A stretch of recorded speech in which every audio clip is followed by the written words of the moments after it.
Hello student, कैसे हैं आप सब। एक बार पुनः शिव कोचिंग क्लासेस पर स्वागत है। उम्मीद करता हूं आप सब अच्छे होंगे, मस्त होंगे, बेहतर होंगे, आपकी पढ़ाई बेहतर चल रही होगी। क्लास 11th केमिस्ट्री में आपका चैप्टर 2 चल रहा है, जिसमें हम लेक्चर नंबर बच्चों देखेंगे आज का 3 है। इसके पहले के जो भी वीडियोज हमने प्रोवाइड किया है वो आपको प्लेलिस्ट में मिल जाएगा। जैसे कि आप लोगों ने पढ़ा है एनोड किरणों की खोज, कैथोड किरणों की खोज। तो पहले लेक्चर में आप लोगों ने सीखा है कैथोड किरणों की खोज, कैथोड किरणों की खोज। अच्छा, जब आपने कैथोड किरणों की खोज पढ़ा बच्चों, तो फिर इलेक्ट्रॉन नाम दिया स्टोनी ने। किसने दिया? इलेक्ट्रॉन का नाम स्टोनी ने दिया, लेकिन वास्तविक रूप से इलेक्ट्रॉन पर शोध कार्य जे थॉमसन के द्वारा किया गया।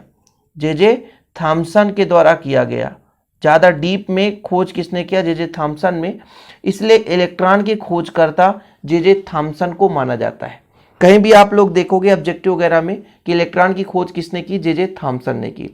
इसके बाद बच्चों, जब आपने सेकेंड स्टेप में पढ़ा था एनोड किरणों की खोज, एनोड किरणों की खोज, जिसमें आपने देखा था कि भाई साहब हमारे गोल्डस्टीन साहब ने कहा कि यदि किसी भी परमाणु में इलेक्ट्रॉन है, ऋणावेशित कण है, तो कहीं ना कहीं उसमें धनावेशित कण होगा, जिसे प्रोटॉन नाम दिया गया है ना, और इसे गोल्डस्टीन के द्वारा खोजा गया। ठीक है। इसके बाद भाई साहब ये हमारे पास 2 कण आ गए, तो हमारे एक और चतुर चालाक चैडविक साहब आए। इन्होंने कहा कि भाई साहब हम जब देखते हैं कि किसी भी हल्के कणों पर जब हम अल्फा कणों का बौछार करते हैं, जैसे हमारे पास कोई हल्का तत्व है और उस पर अल्फा कणों की बौछार करते हैं, तब कुछ एक ऐसा भी कण मिलता है जिसमें कोई आवेश नहीं होता, और जिसका नाम उन्होंने न्यूट्रॉन दे दिया।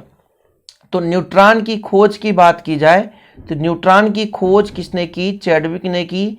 कब की बच्चों? 1932 में की।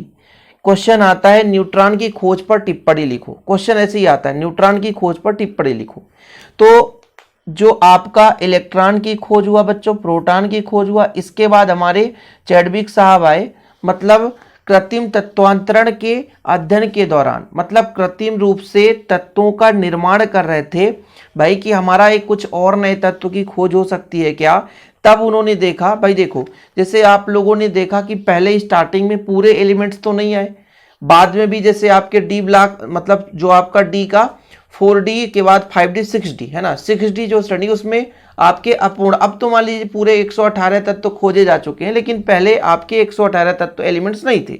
तो क्या किया जाता था कि तत्वों पर ही अल्फा कणों की बौछार की जाती थी और देखा जाता कि क्या एक नया तत्व बन सकता है, क्या एक नया तत्व रूप हमें मिल सकता है।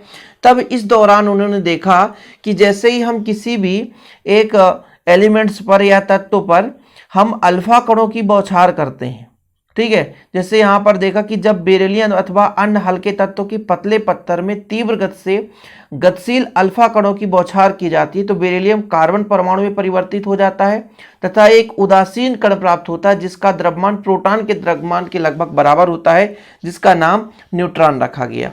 ठीक है बच्चों, यहां पर थोड़ा समझिएगा कि क्या चीज हम बता रहे हैं कि न्यूट्रॉन की खोज कैसे की गई। भाई तत्वों का तत्वांतरण का मतलब क्या है? तत्वों का रूपांतरण। एक तत्व से दूसरे तत्व की खोज के बारे में जब काम चल रहा था, तब उन्होंने देखा कि भाई जैसे यहाँ पर बेरिलियम का कण है बच्चों, ये आप देख सकते हो बेरिलियम। इस बेरिलियम पर अल्फा कण, हीलियम के कण को हम अल्फा कण के नाम से जानते हैं। तो जब इस पर बौछार की गई तो कार्बन का एक नया कण मिल गया, तो टोटल 4 2 6 हो गया है ना। यहाँ पर परमाणु क्रमांक 6 हो गया और यहाँ पर क्रमांक आपका 0 हो गया। ठीक है, और यहाँ पर आपका कितना 9 4 13 होता है, तो 12 हो गया, तो 1 बच गया। तो कहीं ना कहीं इसका परमाणु क्रमांक आपका यहाँ पर आप देख सकते हो ना 0 है, लेकिन द्रव्यमान तो 1 है कि नहीं। इसका द्रव्यमान लगभग हाइड्रोजन परमाणु के द्रव्यमान के बराबर होता है। देखो, तो एक प्रोटॉन के द्रव्यमान, न्यूट्रॉन का द्रव्यमान एक प्रोटॉन के द्रव्यमान के बराबर होता है। और इसमें प्रयोग के आधार पर पाया गया कि भाई साहब इसमें किसी भी प्रकार का चार्ज नहीं होता है। तो कृत्रिम तत्वांतरण का मतलब ये है कि एक तत्व का दूसरे तत्व में कृत्रिम तरीके से परिवर्तन। यानी भाई साहब हमने आपको स्टार्टिंग में बता दिया कि जैसे ही कि मान लीजिए 118 एलिमेंट्स अब हैं, इसके पहले पूरे के पूरे एलिमेंट्स नहीं थे, तो वैज्ञानिकों का काम ही था कि भाई साहब चलो हम कुछ और नया चीज खोजते हैं, कुछ और नए एलिमेंट शायद मिल जाए। तो फिर इन्होंने क्या किया, कई सारे एलिमेंट्स लिया पतले पत्थर पर, उसमें अल्फा कणों की बौछार की। तब देखा कि भाई साहब हमारे पास कुछ एक ऐसा भी कण मिल रहा है जिसका द्रव्यमान प्रोटॉन के द्रव्यमान के बराबर है, किंतु उसमें कोई चार्ज नहीं है, न्यूट्रल है। न्यूट्रल है इसलिए इसका नाम दे दिया गया न्यूट्रॉन। ठीक है, इस प्रकार से न्यूट्रॉन की खोज हो गई। न्यूट्रॉन का द्रव्यमान आपके प्रोटॉन के द्रव्यमान के बराबर होता है। बताओ जरा प्रोटॉन का द्रव्यमान कितना होता है बच्चों? प्रोटॉन का द्रव्यमान होता है 1.67 × 10⁻⁻24 ग्राम। यदि किलोग्राम में बदलोगे तो 1.675 × 10⁻27 किलोग्राम। तो इस प्रकार से न्यूट्रॉन की खोज के बारे में आप लोग लिख सकते हैं कि सन 1932 में कृत्रिम तत्वांतरण के अध्ययन के दौरान चैडविक ने लगभग इसी प्रकार के कण की खोज की। चैडविक ने देखा कि जब बेरिलियम अथवा अन्य हल्के तत्व के पतले पत्थर में तीव्र गति से गतिशील अल्फा कणों की बौछार की जाती है तो बेरिलियम कार्बन परमाणु में परिवर्तित हो जाता है तथा एक उदासीन कण प्राप्त होता है जिसका द्रव्यमान प्रोटॉन के द्रव्यमान के लगभग बराबर होता है।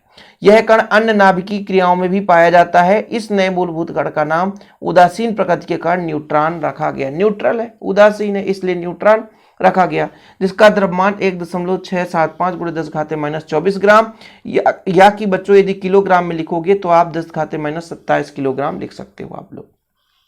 कृत्रिम तत्वांतरण किसे कहते हैं कि जब एक तत्व का दूसरे तत्व में कृत्रिम तरीके से रूपांतरण करना ही कृत्रिम तत्वांतरण कहलाता है। ठीक है बच्चों, तो ये हुआ हमारा न्यूट्रॉन के बारे में। यदि टिप्पणी लिखने को आता है तो आप लोग इतना लिख देना, इससे ज़्यादा लिखने की जरूरत ही नहीं है। उम्मीद करता हूं बच्चों वीडियो पसंद आया होगा, पसंद आए तो लाइक करके शेयर कर देना। ऐसे ही यदि आपको चैनल पे नए नए वीडियोज पाना है चैनल को सब्सक्राइब करके बेल आइकन प्रेस कर लेना। डिस्क्रिप्शन पे ऐप का लिंक होगा, ऐप आप डाउनलोड कर लीजिए बच्चों, ताकि आपको उसमें जो भी मिले आप बाद में आपको हेल्प हो सके। और बच्चों आप लोगों के लिए निरंतर कार्य भी कर रहा हूँ, नोट्स तैयार कर रहा हूँ। यदि आपको नोट्स लेना है इसका हैंडी 10 तो कॉन्टैक्ट नंबर है 96 85 29 91 49। इस नंबर पर आप कॉन्टैक्ट करके नोट्स भी ले सकते हैं। मिलते हैं अगले वीडियो के साथ बच्चों। जय हिंद, वंदे मातरम।